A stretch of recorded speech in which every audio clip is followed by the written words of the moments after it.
خوش اخلاق خرگوش اور خود غرض کچھوا۔ ایک خوبصورت جنگل میں ایک خرگوش اور ایک کچھوا رہتے تھے۔ خرگوش خوش اخلاق تھا اور ہمیشہ سب کی مدد کرتا، جبکہ کچھوا بہت خود غرض اور اپنے آپ میں مگن رہتا تھا۔ ایک دن کچھوا بیمار ہو گیا اور وہ چلنے پھرنے سے قاصر تھا۔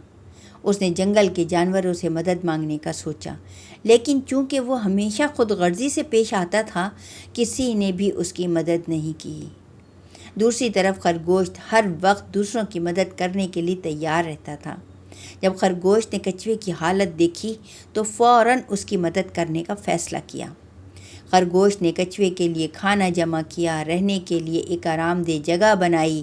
کچھوا حیران رہ گیا کہ خرگوش جس سے وہ ہمیشہ بے رخی سے پیش آتا تھا، اس کی اتنی مدد کر رہا ہے، اور اپنے کیے پر شرمندہ ہوا۔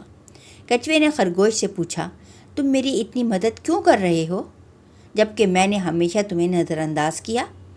خرگوش نے مسکرا کر جواب دیا، ہمیں دوسروں کے ساتھ اچھا سلوک کرنا چاہیے، چاہے وہ ہمارے ساتھ جیسا بھی سلوک کریں۔ اچھے اخلاق اور دوسروں کی مدد کرنا ہی حقیقی خوشی دیتا ہے۔ کچھوا خرگوش کی باتوں سے بہت متاثر ہوا۔ اس نے اپنی خود غرضی کو چھوڑنے کا عہد کیا۔